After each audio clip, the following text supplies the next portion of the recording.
Saat ku hancur hati, ku datang padamu. Kau beri kekuatan dan beri penghiburan. Saat tak seorang pun dapat ku andalkan, Kau yang memberi jalan, Kau yang menuntunku. Saat ku tak mengerti dalam hidup ini, namun firman-Mu selalu menerangiku. Engkau yang buatku kuat lewati semua. Engkau pertolonganku, tempat harapanku, Tuhan. Ku percaya janji-Mu dalam hidupku. Kau beri kemenangan, Tuhan. Kau selalu setia di dalam hidupku.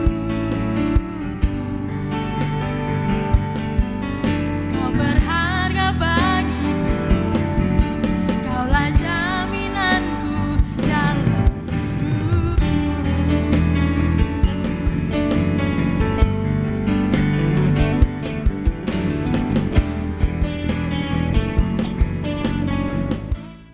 Salam Bapak Ibu Saudara yang dikasihi oleh Tuhan, salam sehat, salam sejahtera untuk kita semua. Terima kasih kita bertemu hari ini.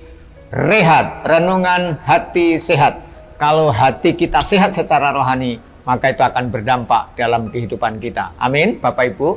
Mari sebelum kita mendengar firman Tuhan pada hari ini, mari kita berdoa. Bapa di surga, kami bersyukur kepadamu oleh karena pimpinan penyertaan-Mu. Urapi hamba-Mu untuk saat ini belajar merenungkan firman-Mu, sehingga ya Tuhan, setiap kami yang mendengar renungan ini boleh dikuatkan, boleh dipimpin oleh Tuhan dan nama Tuhan dipermuliakan. Dalam nama Yesus kami berdoa dan mengucap syukur. Haleluya. Amin. Hari ini saya akan berbicara mengenai keunggulan Injil. Saudara, keunggulan Injil. Siapa Injil? Ya, kita harus jelas itu. Injil adalah kabar sukacita. Siapa kabar sukacita itu? Yesus Kristus. Mari kita akan baca dalam Galatia 1 ayat 10. Ini surat Rasul Paulus kepada jemaat di Galatia. Rasul Paulus berkata, Galatia 1 ayat 10 demikian. Jadi bagaimana sekarang? Adakah ku cari kesukaan manusia atau kesukaan Allah? Adakah ku coba berkenan kepada manusia? Sekiranya aku masih mau mencoba berkenan kepada manusia, maka aku bukanlah hamba Kristus. Jelas ya? Kalau Rasul Paulus mencari kesukaan manusia, dia bukan hamba Kristus. Nah, apa hubungannya sekarang dengan yang namanya Injil? Kenapa Injil yang harus diunggulkan? Karena perikop ini berbicara mengenai apa? Keunggulan Injil. Nah, yang melatar belakangnya adalah begini, jemaat Galatia itu sedang menghadapi guru penyesat yang mengajarkan bahwa keselamatan itu karena Yesus Kristus plus melakukan hukum Taurat. Padahal ketika Yesus datang itu zaman anugerah. Manusia itu bisa diselamatkan bukan karena melakukan hukum Taurat. Karena 10 hukum Taurat tidak ada satupun yang bisa sempurna untuk melakukan hukum itu. Tapi dengan hukum Taurat ini, sebenarnya Tuhan sedang mendidik bahwa manusia satupun tidak ada yang sempurna. Mungkin dia bisa melakukan 1 poin hukum itu, tidak mencuri. Tapi dia mungkin berzina. Mungkin satu sisi dia tidak membuat patung dan menyembahnya, tapi satu sisi mungkin dia juga mencuri. Nah, itu yang terjadi. Artinya dengan kehidupan manusia sendiri, kalau itu dihakimi dengan perbuatan baiknya, tidak ada satu orang pun yang bisa selamat. Bisa dibayangkan, kalau satu hari satu dosa misalkan, 1 bulan 30 dosa. Saudara bisa kalikan. Dalam 1 tahun kalikan 12. Sudah lebih kan dari 200 dosa kan? Kita mau umur berapa? 70 tahun.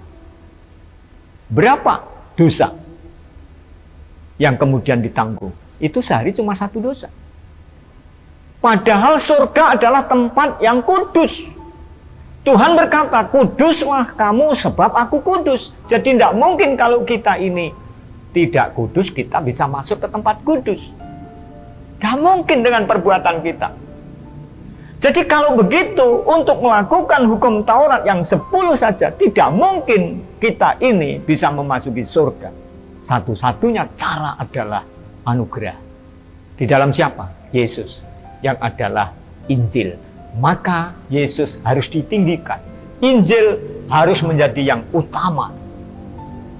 Nah, ada guru-guru penyesat yang melakukan ini. Supaya kemudian ketika dia percaya, dia juga melakukan hukum Taurat sebagai sarana untuk keselamatan. Tidak. Padahal keselamatan sejati itu cukup percaya Yesus. Alkitab berkata, ya, Alkitab percaya, barang siapa percaya, dia mempunyai hidup yang kekal. Itu Alkitab. Jadi percaya. Karena keselamatan itu anugerah. Jadi percaya kepada anugerah Tuhan itu. Bagi Paulus pengajaran ini adalah Injil palsu yang mengaburkan Injil asli. Maka kalau kita lihat dalam kitab Galatia, kita akan membaca namanya apa? Injil lain. Adalah Injil palsu. Bahwa keselamatan itu percaya Yesus plus melakukan hukum Taurat. Tidak. Sehingga Galatia adalah surat teguran dan sekaligus untuk waspada. Karena sesungguhnya kita diselamatkan oleh karena anugerah Tuhan saja. Saudaraku, kalau begitu pertanyaannya begini, bagaimana Pak supaya saya ini mengutamakan keunggulan Injil, mengutamakan Yesus dalam hidup saya? Menarik sekali kalau kita baca di ayat 6 dan 7 dari Galatia 1, dikatakan begini, aku heran bahwa kamu begitu lekas berbalik daripada Dia yang oleh kasih karunia Kristus telah memanggil kamu dan mengikuti suatu Injil lain. Yang sebenarnya bukan Injil, hanya ada orang yang mengacaukan kamu dan yang bermaksud untuk memutarbalikkan Injil Kristus. Perhatikan di sini. Yang pertama, bagaimana mengutamakan keunggulan Injil? Kuat dalam pemahaman Injil yang benar. Ternyata ada Injil palsu. Dan Injil palsu itu adalah yang menyatakan keselamatan tidak ada di dalam Yesus. Keselamatan bukan percaya kepada Yesus. Itu Injil palsu. Karena keselamatan itu hanya ada di dalam Yesus. Alkitab tegas, barang siapa percaya, dia mempunyai hidup yang kekal. Nah, Bapak Ibu Saudara yang dikasihi Tuhan, mengapa perlu memahami Injil? Itu menjadi penting kalau begitu. Yang pertama, kenyataannya jemaat Galatia ada yang disesatkan makna Injil yang sesungguhnya karena adanya ajaran keselamatan plus hukum Taurat, khususnya sunat yang ditekankan oleh pengajar sesat ini.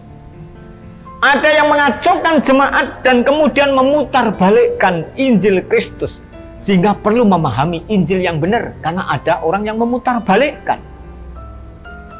Nah, bagaimana kita cara memahami Injil ini? Paling tidak ada 5 hal yang sangat penting untuk Bapak, Ibu, dan Saudara perhatikan sebagai orang percaya. Yang pertama adalah baca Injil. Baca Injil. Baca Alkitab. Yang kedua adalah belajar kitab. Belajar Alkitab. Ikuti pendidikan dan latihan. Supaya kita tahu apa yang dimaksud Tuhan dalam Alkitab itu.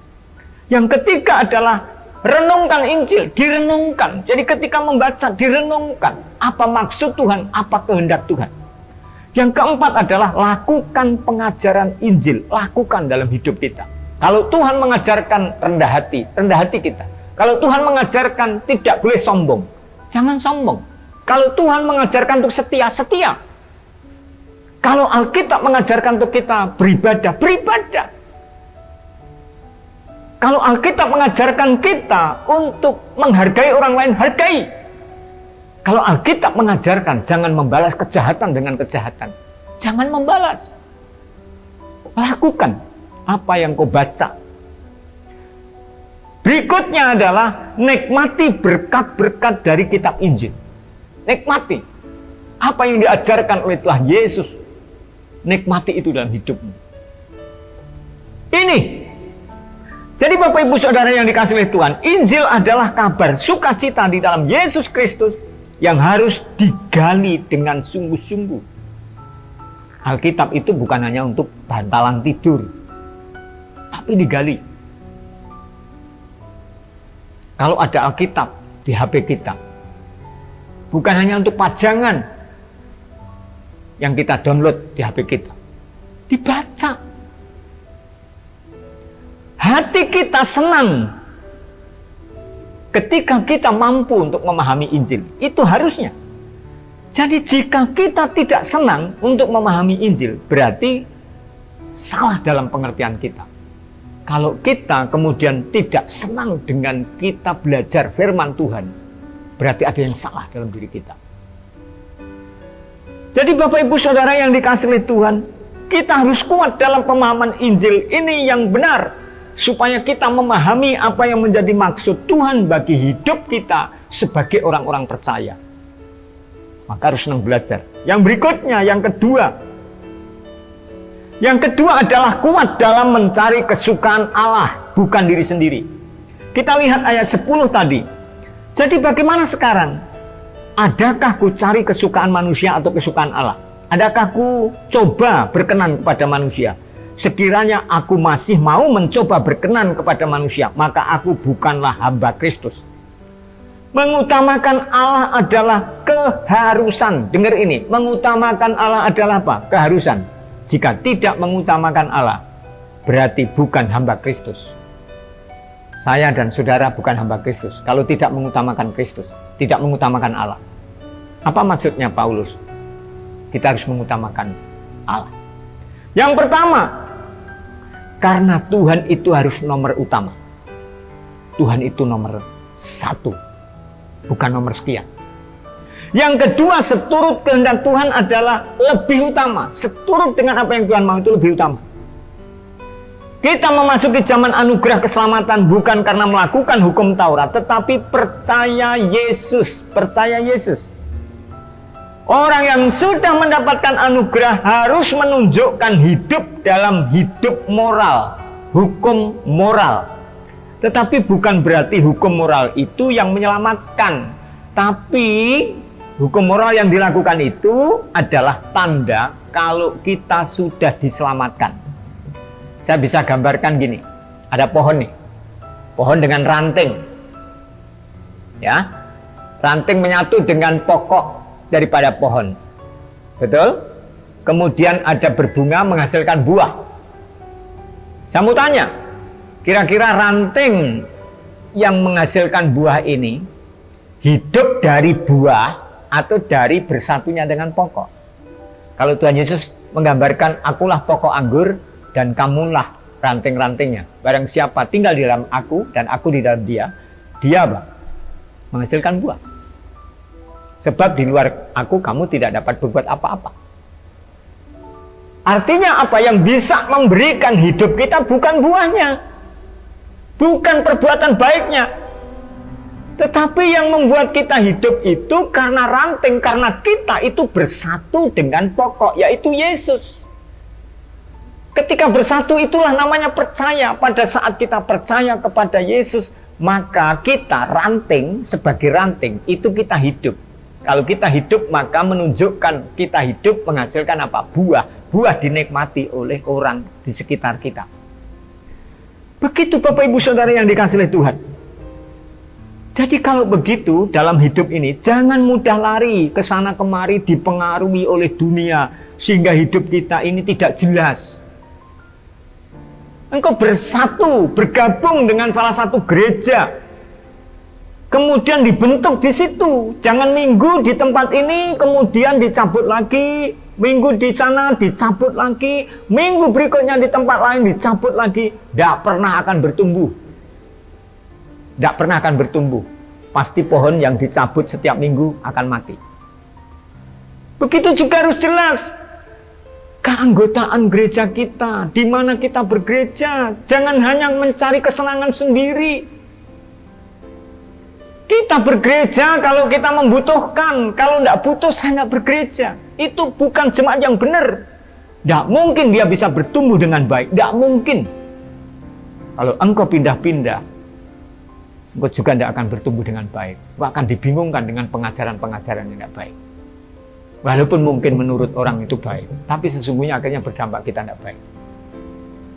Percaya deh, gitu ya. Nah, sukakah hati kita dengan apa? Iman yang tetap kepada Dia. Supaya hati kita terus berkobar. Iman kita kepada Tuhan. Setia ibadah, setia berdoa, setia mengabdi, setia memberi, dan lain-lain. Itu bagian terpenting bahwa kita mengutamakan keunggulan Injil, keunggulan Yesus dalam hidup kita. Kalau kita tidak pernah nomor satukan Tuhan dalam hidup ini, tidak pernah akan sejahtera. Percaya saja, percaya sama Tuhan. Karena saya baca firman Tuhan. Tapi orang-orang yang mengutamakan Tuhan, sekalipun dia banyak tantangan, sekalipun banyak penyesat, dia tidak akan disesatkan. Karena dia mau memahami akan kebenaran dengan baik. Mau belajar dengan baik. Tapi orang yang tidak mau belajar dengan baik, dia mudah disesatkan oleh situasi. Tantangan kita berat. Setan, dunia, dan nafsu. Yang mana yang kemudian menjadi tantangan kita? Kuatkan dirimu dalam Injil Kristus. Tuhan memberkati kita. Mari kita berdoa. Bapa di surga, terima kasih. Pada saat ini kami berdoa mengucap syukur bahwa Injil-Mu sungguh luar biasa. Sehingga menguatkan kami Tuhan. Untuk kami tetap berpegang kepada Injil-Mu dengan memahami dengan baik. Dan kami berjalan menghasilkan buah. Bukan mencari kepentingan diri sendiri. Tapi kami menyukakan hati Tuhan. Terima kasih Bapa, terima kasih Yesus. Berkati semua yang mendengar dan melakukannya. Berkati ya Tuhan untuk setiap anak-anak-Mu di dalam kehidupan mereka untuk tetap setia kepada Injil-Mu. Dalam nama Yesus kami berdoa dan ucap syukur. Haleluya. Amin.